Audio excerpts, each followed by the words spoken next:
تحفظ دین کا کارواں رواں رواں رواں رواں رواں رواں رواں رواں رواں رواں تحفظ دین کا کارواں رواں رواں۔ حضرت علامہ ابن جوزی رحمۃ اللہ علیہ نے اپنی کتاب میں بغداد کا ایک عجیب و غریب واقعہ نقل کر رکھا ہے۔ فرماتے ہیں کہ کپڑے کا تاجر تھا، ایک کپڑے کا تاجر تھا، اور اپنے کپڑے کی دکان پہ بیٹھا، ایک عورت آئی تو وہ بات کرنے لگی، کپڑوں کی خرید و فروخت کی، کرتے کرتے اس نے اپنے چہرے سے نقاب ہٹایا تو اس آدمی نے کہا کہ یہ آپ کیا کر رہی ہیں؟ اس نے کہا کہ میں اتنے دنوں سے بازار آ جا رہی ہوں، میں نے کوئی چیز نہیں خریدنی تھی، میں کوئی تاجر دیکھ رہی تھی، کوئی آدمی کوئی بھلا ہو تو میں اس سے نکاح کر لوں، مجھے آپ بھلے لگے ہیں تو کیا آپ میرے ساتھ شادی کریں گے، میرے ساتھ نکاح کریں گے؟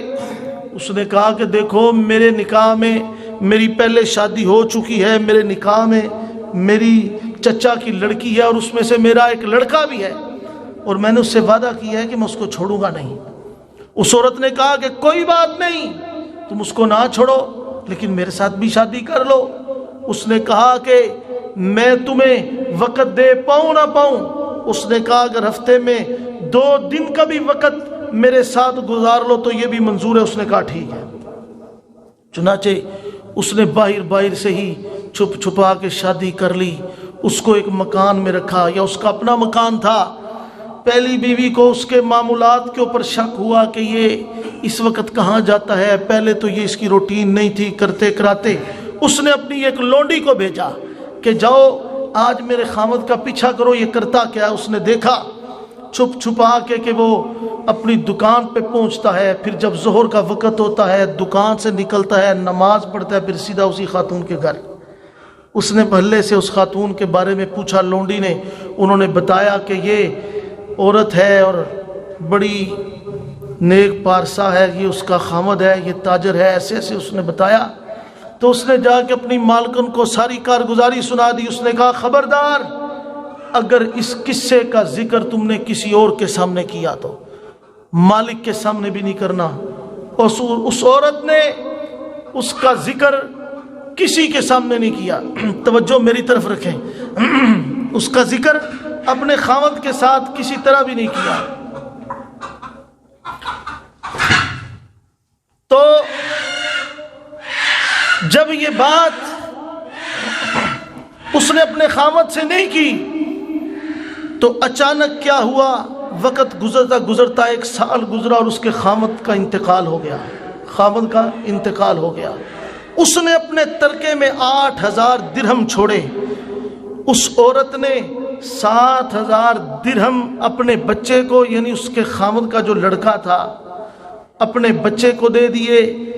باقی جو 8واں ہزار تھا اس کو نصف کیا، 5000 درہم اپنے پاس رکھے اور 500 درہم اس عورت کی طرف بھجوا دیے، اور اس لونڈی کو کہا کہ یہ خط لے جاؤ اور اس کو کہو کہ یہ اس طرح تمہارا خاوند انتقال کر گیا ہے۔ تو وہ جب لونڈی پہنچی اس نے جا کر کے کہا کہ او خاتون خانہ، جس تاجر کی جو تو بیوی تھی وہ اس دنیا میں نہیں رہا، وہ انتقال کر گیا ہے۔ اس کی جو پہلی بیوی تھی اس نے یہ تیرے پاس 500 درہم بھیجے۔ اس نے کہا کیوں؟ اس نے کہا اس لیے کہ وہ جو ترکہ چھوڑ کے گیا تھا اس میں سے یہ حصہ جو بنتا تھا تمہارے حصے کا، یہ وہ حصہ ہے۔ یہ کس لیے تھا؟ یہ خوف خدا تھا۔ اگرچہ خاوند نے بتایا نہیں، چھپا کے رکھا تھا، لیکن اس کو پتا تھا، مجھے تو پتا چل گیا کل کلا رب العالمین کو اس 500 درہم کے پیچھے کیا سامنا کیا جائے، کیا منہ دکھاؤں گی۔ آگے سننے کی بات ہے، جب وہ 500 درہم اس خاتون کے پاس پہنچے، وہ آگے سے زاروں قطار رونے لگی اور رو کے اپنے ایک صندوق کے پاس گئی، صندوق کھولا، اس نے بھی ایک پرچہ نکال لیا، کہنے لگی اپنی مالکن کو یہ پیسے واپس کر دو، اسے جا کے کہہ دینا کہ وہ فوت ہونے سے پہلے مجھے طلاق دے گیا تھا، میں اس کی بیوی نہیں رہی، تو اب میرے لیے یہ 500 درہم بھی ترکے میں حصہ نہیں بن سکتا۔